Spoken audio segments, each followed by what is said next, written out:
नमस्कार, सरस्वती सागा में आपका स्वागत है। एलन मस्क ने आज ट्रंप के डोजे को छोड़ दिया। क्या पेंटागन से पंगा हुआ, या ओपन एआई ने रोड़े अटकाए, या फिर ट्रंप से ही कोई विवाद हुआ?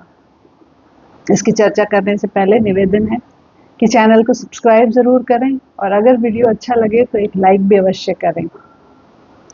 पूरी दुनिया हैरान थी जब दुनिया का सबसे अमीर आदमी एलन मस्क ने एक social media platform, loss making social media platform Twitter को खरीदा 44 बिलियन डॉलर्स में। ट्विटर से लेके ट्रंप सरकार में डोजे यानी डिपार्टमेंट ऑफ गवर्नमेंट एफिशिएंसी को हेड करने से लेकर आज उसी डिपार्टमेंट को छोड़ने तक के सफर में क्या मुश्किलें आई, क्या वजह थी छोड़ने की, इसी पे आज चर्चा करेंगे। सबसे बड़ा जो प्रॉब्लम मस्क को आया वो उनकी अपनी कंपनी टेस्ला का था।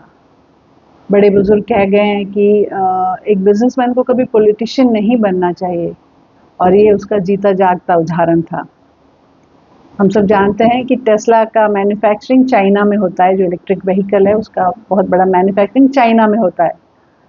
और अवश्य चाइना ने जब देखा होगा कि मस्क ट्रंप के साथ लगे हुए हैं और ट्रंप की सरकार आ रही है, तो मैन्युफैक्चरिंग में वो वैसे ही एग्रेसिव है।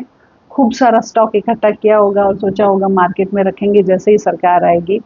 लेकिन सरकार के आते ही ट्रंप ने वॉर टैरिफ्स शुरू कर दिए और उसमें सारी बातें उलझ के रह गई।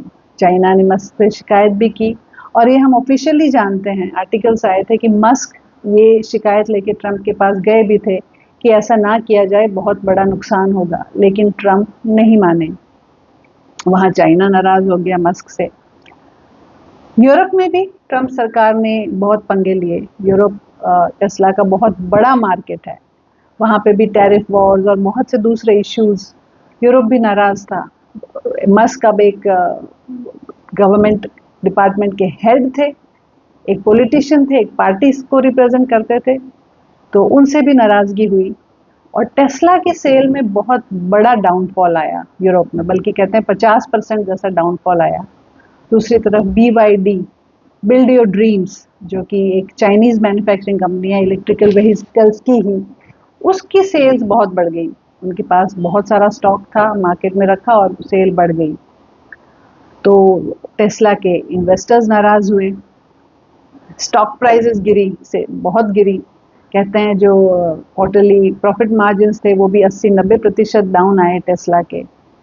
वहाँ जो वोक लिबरल्स थे जो नाराज थे मस्क से, उन्होंने उनकी गाड़ियाँ जलाई, उनके आउटलेट्स जलाए। तो हर तरफ से एक बहुत बड़ी मुश्किलें आ रही थी मस्क के सामने टेस्ला में। दूसरा जो बड़ा इशू हुआ वो था जो पेंटागन की आर्म्स डील थी, जो F-47 6th generation fighter airplanes जो अमेरिका बनाना चाहता है, क्योंकि चाइना ने ऑलरेडी J-36 और J-50 जो उनके 6th जनरेशन फाइटर प्लेन्स हैं उनके प्रोटोटाइप्स बना लिए हैं। टेस्टिंग्स होंगी अब, तो अमेरिका पीछे नहीं रह सकता। तो इसकी डील की जो बात हो रही थी उसमें भी मस्क ने प्रॉब्लम्स क्रिएट किए, इश्यूज क्रिएट किए। उनका कहना था कि आगे चल के जो ज़माना है वो ड्रोन्स का है, अनमैन्ड फाइटर व्हीकल्स का है, अब मैन्ड फाइटर जेट्स का नहीं है। तो इसके बारे में सोचना सही नहीं है। लेकिन ट्रंप ने ये नहीं माना और एक दिन आकर पीट हेक्सेट जो डिफेंस सेक्रेटरी है उनके साथ आकर उन्होंने डील बोइंग को दे दी 20 बिलियन डॉलर्स की। वहाँ पे उनको पूछा भी गया कि क्या मस्क का पेंटागन में कोई इश्यू था। उन्होंने वो बात टाल दी, लेकिन उन्होंने ये ज़रूर एक बात कही कि हाँ उसका चाइना में बिजनेस है। तो कहीं ना कहीं ये भी बात रही होगी कि पेंटागन की जो देश की सुरक्षा की बात है वो चाइना तक ना पहुँचे। तीसरा जो इशू आया वो AI से लेकर, AI के बारे में मस्क बहुत बातें करते रहे हैं। हम सब जानते हैं कि 2015 में मस्क और सैम ऑल्टमैन और 11 दूसरे लोगों ने मिलके एक AI की कंपनी खोली थी जिसका नाम है ओपन AI। ये कंपनी शुरू की गई थी गूगल की जो AI थी उसको काउंटर करने के लिए, लेकिन जल्द ही मनमुटाव हुए और मस्क ने 2018 में ओपन AI छोड़ दी। और आज उनके पास उनकी अपनी एआई फर्म है XAI। तो उनका मनमुटाव ओपन एआई से हमेशा से था। और ट्रम्प सरकार ने जब निर्णय किया कि एक स्टारगेट प्रोजेक्ट, बहुत बड़ा प्रोजेक्ट था, 500 बिलियन का ये प्रोजेक्ट है, जिसमें बहुत से डेटा सेंटर्स बनेंगे और करीब 1 लाख जैसी जॉब ओपनिंग्स अमेरिका को मिलेगी।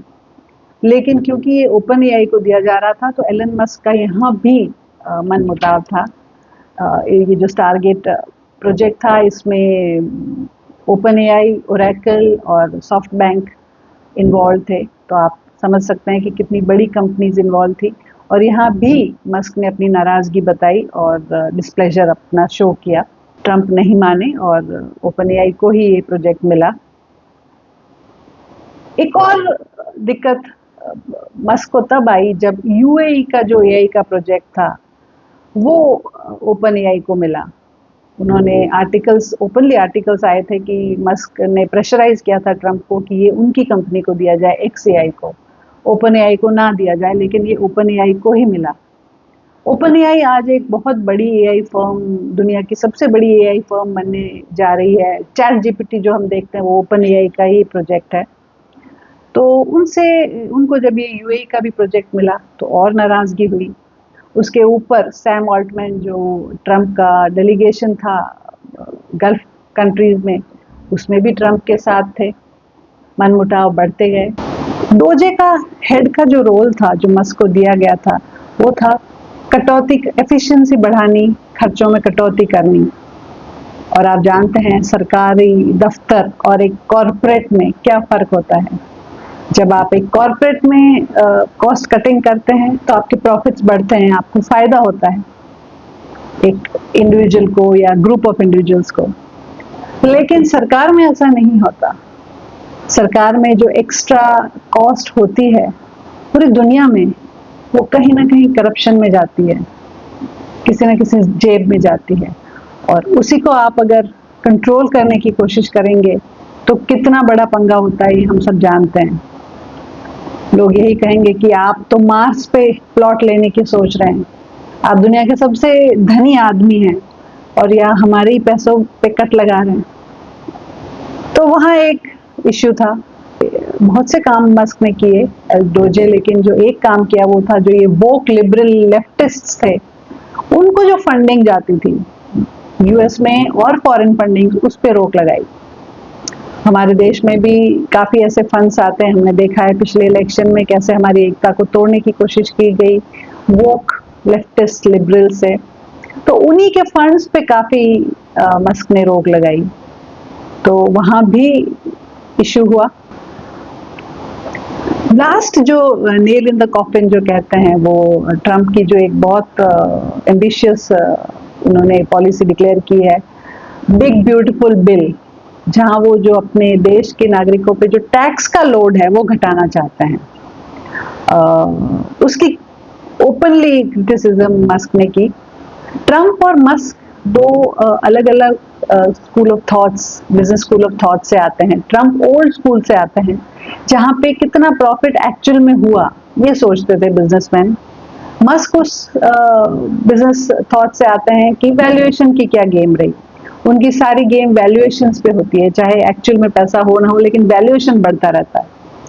तो ट्रम्प का ये जो टैक्सेशन घटाने का जो प्लान है, बिल है, उनके पीछे उनका हेतु है कि जब मैं टैक्स घटाऊंगा मेरे लोगों पे तो उनकी परचेज पावर बढ़ेगी, और जब परचेज पावर बढ़ेगी तो लॉन्ग टर्म में देश को ही फायदा होगा। लेकिन मस्क की एक स्टेटमेंट आई कि it is neither big nor beautiful, openly criticize किया। तो आई थिंक यहाँ पे एक अलगाव पैदा हो गया। एक और रीजन जो मेरा अपना ऑब्जर्वेशन है, हो सकता है ये ना हो, लेकिन एक दो मीटिंग्स हमने देखी थी जहाँ पे ट्रम्प बैठे थे और मस्क भी थे, और वो अपने छोटे बेटे को साथ लेकर आए थे। ये शायद नॉर्मल में बड़ा क्यूट लगे, लेकिन जब एक ऑफिशियल हाई एजेंडा मीटिंग होती है उसमें एक प्रोटोकॉल होता है, उसमें बच्चा बीच में बोल रहा है, वो थोड़ा सा मुझे ऐसा लगा था कि कहीं ना कहीं इरिटेटिंग लगा था ट्रम्प को। तो छोटी सी बात है, लेकिन इरिटेशन पैदा हुई थी, ऐसा उसकी बॉडी लैंग्वेज से मुझे लगा था। वजह बहुत सारी होंगी और धीरे धीरे सामने आएंगी, लेकिन बॉटम लाइन ये है कि मस्क एक बहुत अच्छे बिजनेसमैन है, इसमें कोई डाउट नहीं। दुनिया के सबसे अमीर आदमी हैं, तो उनका एक और नुकसान जो हुआ मस्क का, उनकी जो स्पेस एक्स प्रोग्राम है उसकी उनका जो रॉकेट स्टारशिप था, वो अभी अभी उनका प्लान है कि वो मार्स पे जाएंगे और लोगों को ले जाएंगे और घुमाएंगे। तो उस प्रोजेक्ट में उनका जो रॉकेट था अभी हाल ही में इंडियन ओशन में गिरा। तो हर तरफ से उनके जो बिजनेस प्लान्स है उसमें कहीं ना कोई प्रॉब्लम आ रही है। तो अपने बिजनेस पे ज्यादा ध्यान दें, और पॉलिटिक्स ऐसी चीज है कि आपके बिजनेस को खत्म कर देती है। तो मस्क अपने बिजनेस पे ध्यान दे, ये पूरी दुनिया के लिए और उनके बिजनेस के लिए आई एम श्योर अच्छा होगा, और ये निर्णय उनके उन्नति में उनका सपोर्ट करेगा। धन्यवाद। जय हिंद।